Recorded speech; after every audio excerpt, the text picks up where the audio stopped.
Hi, this is Grammy from Grammy and Grandpa Read, and today I have a book for you called Brownie Groundhog and the February Fox by Susan Blackaby and illustrated by Carmen Segovia.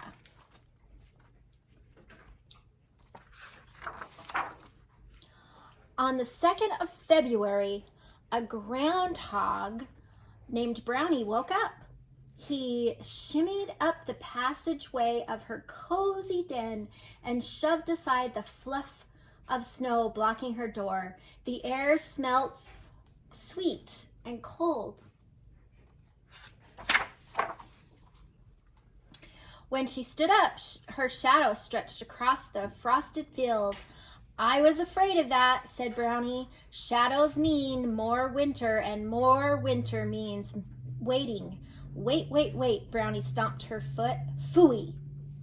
A small, scrawny fox heard Brownie grousing. His ears twitched, he licked his chops and crouched to pounce.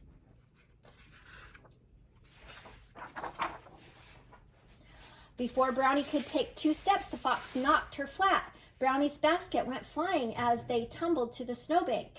The fox panted and puffed. "Hold still," he said. "I'm trying to eat you for breakfast." "Don't be silly," said Brownie, wiggling free. "You're too late for breakfast?" "Really?" the fox frowned. "What about lunch?" "Too early," said Brownie. "You'll have to wait." "I hate waiting," said Fox. "I know what you mean," said Brownie. Brownie picked up her basket and crunched across the clearing, leaving tracks in the snow, and the fox scampered along beside her. "I don't suppose you noticed any signs of spring," said Brownie. The fox's tummy growled. "You," he said. "Besides me," said Brownie. "Then no," said Fox. Brownie listened for tweets and twitters, but didn't hear anything. She looked for shoots and sprigs, but didn't see anything. "Fiddle," said Brownie. "Not a single smidge of spring." When they came to the pond, Brownie stopped to listen. "Not a clink or a crackle," she said. This icy ice is frozen solid." Brownie sat down under a tree and scowled. "Drat!" She grumped. 6 weeks to wait and nothing to do." "Lunch?" suggested the fox. His claws looked sharp, but Brownie scooted out of reach. "You can't eat yet," she said. "You haven't worked up your appetite." "I feel appetite-y," said the fox. "Well, you aren't," said Brownie. "Why don't you clear the snow off the pond? That might do the trick." The fox stepped onto the pond and swept his tail back and forth, sending up snowy spray. "Magnificent!" Brownie clapped. "Look what you've done." I've worked up an appetite," said Fox. He smiled, showing his pointy teeth. "You've made a place to skate," said Brownie. She wrapped the scarf around her neck. "Come on. Nothing works up an appetite like skating." The fox grabbed Brownie by the tail as she slid onto the pond. They glided across the ice. They twirled and swirled. They looped. They swooped. They skated figure eights until their knees buckled. Gasping and giggling, they helped each other struggle up the bank. "That was so much fun," said Brownie. "It was," said Fox, "and my appetite is all worked up." Brownie bristled. "No wonder," she said. "You skated right past lunch. Now you have to wait until dinner." "No," moaned Fox. He hung his head. Even his tail sagged. I want to eat you now. No more waiting." "I know just how you feel," said Brownie.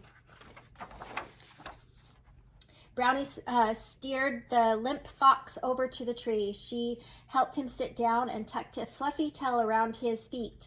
Then she wound her scarf around and around the fox's skinny middle, tying him to the trunk.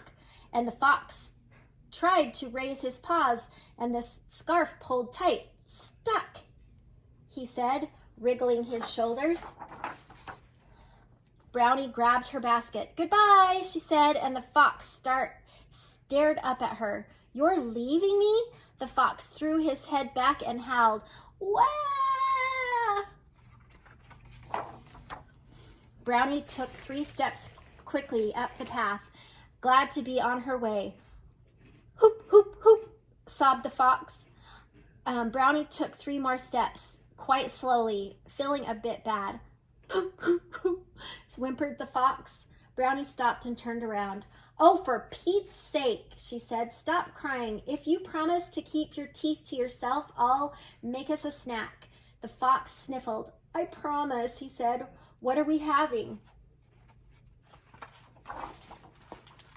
Brownie sat down and pulled a thermos out of her basket. "Cocoa," she said. "Perfect for dunking toast, cinnamon toast." Will I like it?" asked the fox. "You'll love it," said Brownie. Open up and remember, no snapping." Brownie dropped a tasty tip of soaked toast into the fox's mouth and then took one for herself.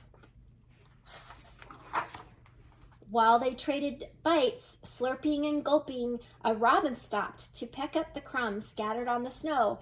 She teased a piece of yarn from the brownie's scarf, and they fluttered up into the tree. "Look," said Brownie, "our first signs of spring." "Besides you," said the fox.